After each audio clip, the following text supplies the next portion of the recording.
e falando das doenças, né, intestinais, aí, as viroses intestinais, que são muito comuns, principalmente nessa época do ano.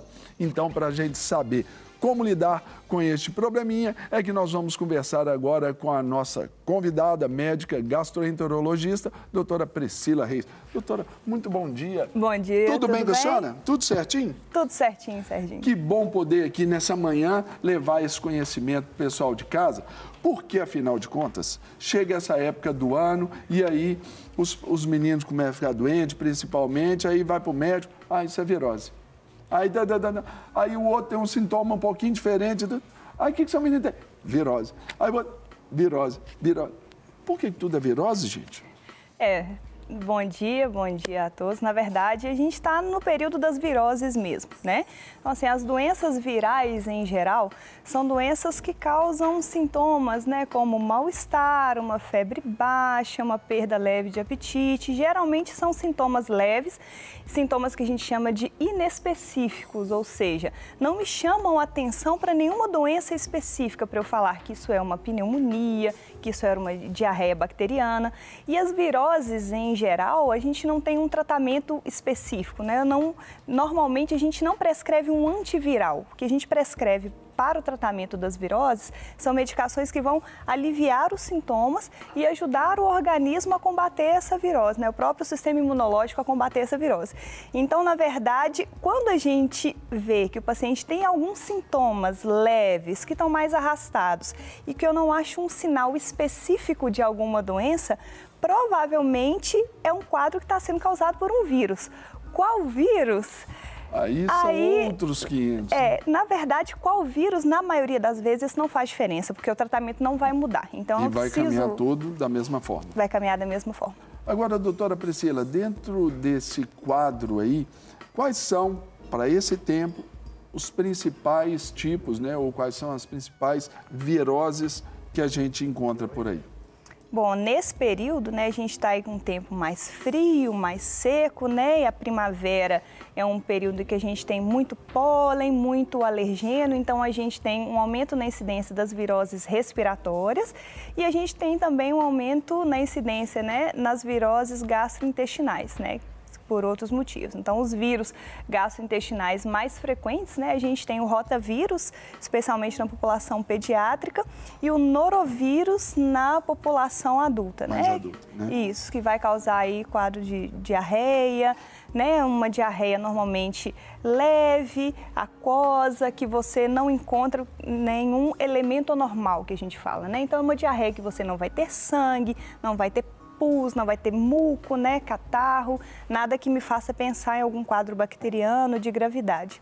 Uma febre baixa, um quadro mais arrastado. Uma indisposição. Uma indisposição, exatamente. E aí, quando a gente fala sobre até efeito causal, né, a gente pode pensar assim que, olha, o que eu comi é o que eu sempre como, não mudou nada, eu não fui para lugar diferente, eu não fui para comida diferente, e encontra nisso aí.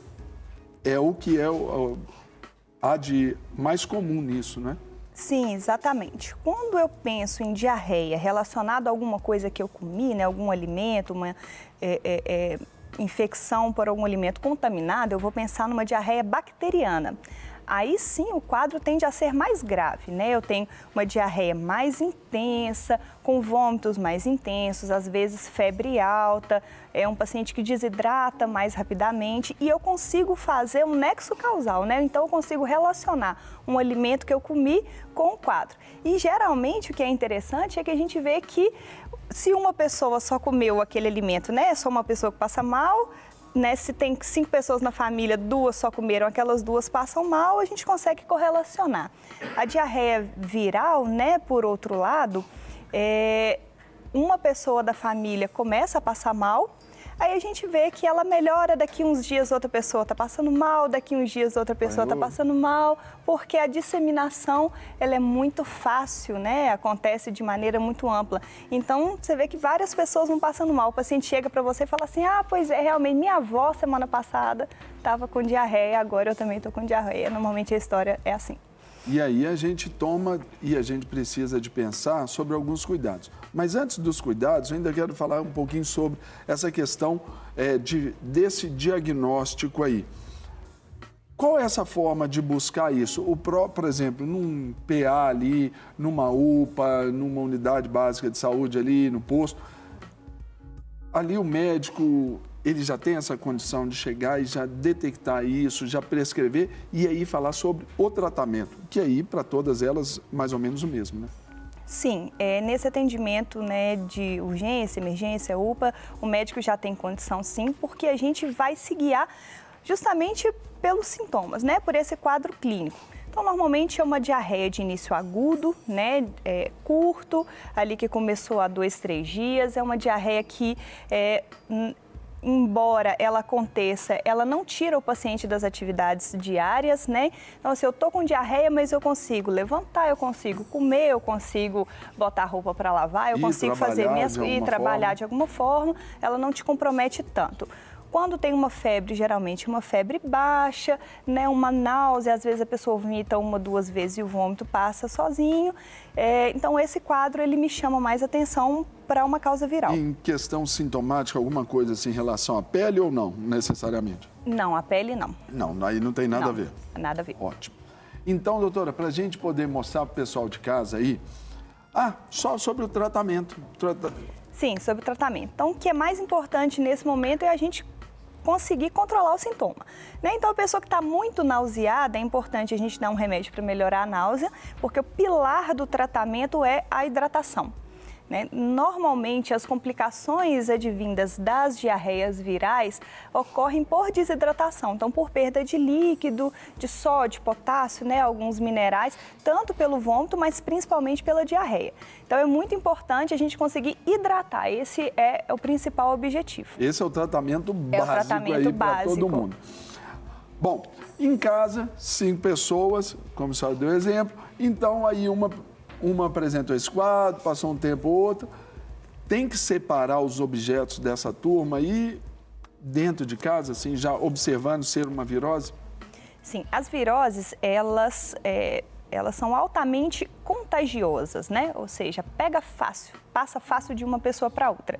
E o mecanismo de infecção a gente chama de fecal-oral, né? Então, tudo que pode estar contaminado com fezes da pessoa doente tem condição de passar para outra pessoa da casa. Então, é importante, na hora que for usar o banheiro, né, tampar o vaso para poder dar descarga, evitar compartilhar a toalha. Vamos ilustrar isso aqui para o pessoal de casa. Então, vou pedir a produção para colocar aí essa direção aí, esse loop aí pra gente. Vamos falar primeiro sobre lavar as mãos, né? Lavar ali adequadamente as mãozinhas.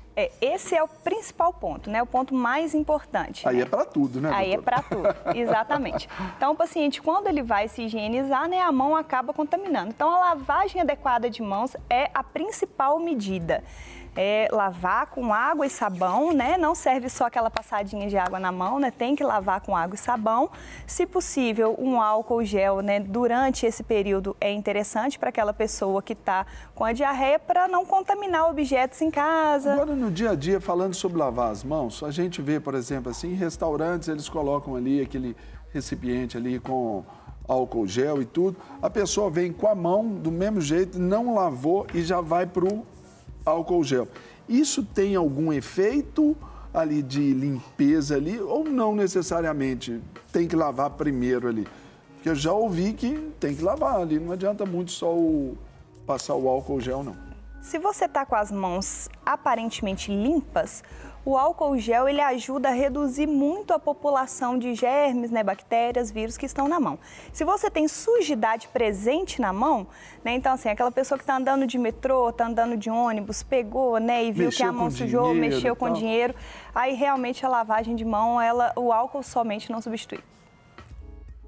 Celular, né? Celular Gente, olha aqui, ó, celular. Já me disseram que isso aqui é muito, mas muito sujo e a gente é como se estivesse colocando um sapato assim em cima da mesa. É por aí, doutora?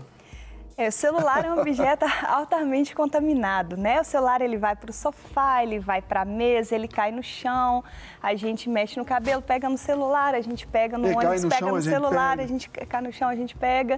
Então, assim, a gente não tem o hábito de higienizar o celular, né? Ninguém pensa nisso, né? Vou limpar o celular, mas realmente é um hábito que a gente deveria ter. Assim, as pessoas não precisam ficar enlouquecidas com a higiene, né? Sim. Não, então, assim, não é para tanto. Mas quando a gente chega em casa da rua, é importante sim lavar a mão, né? Quando a gente vai para um restaurante, principalmente quem usa transporte público, né? Quem foi ao banco, quem manipulou dinheiro, quem vai em algum lugar onde tem aglomerado de pessoas, é importante lavar a mão, porque é a principal medida de controle aí, não só das diarreias virais, mas de diversas outras doenças.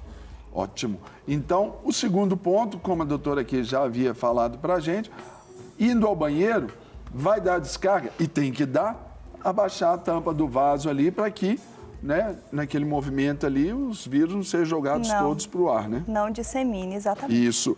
Agora, outra coisa que foi a que eu perguntei para ela, usar aí, não usar as toalhas, roupas, onde possa ter esse contato fecal ou até mesmo oral, ali possivelmente com aquele que foi infectado ali com esse vírus, não é? Isso, E uma questão interessante, né, falando do uso do banheiro, a pessoa usa o banheiro, não lava a mão direito. Aí ela pega na maçaneta para abrir a porta do banheiro. Aí vem o irmão, pega na maçaneta para abrir a porta do banheiro, né? Lavou a mão, mas pegou para abrir. Mas pegou para abrir. Oi, tá tudo certo aí, né? Peguei uma maçã, comi. Daqui uns dias eu tô com diarreia também. Verdade. E principal também é vacinar-se, né, doutora? A vacinação, hoje a gente tem disponível a vacina contra o rotavírus, né, que é a principal causa de gastroenterite viral na infância.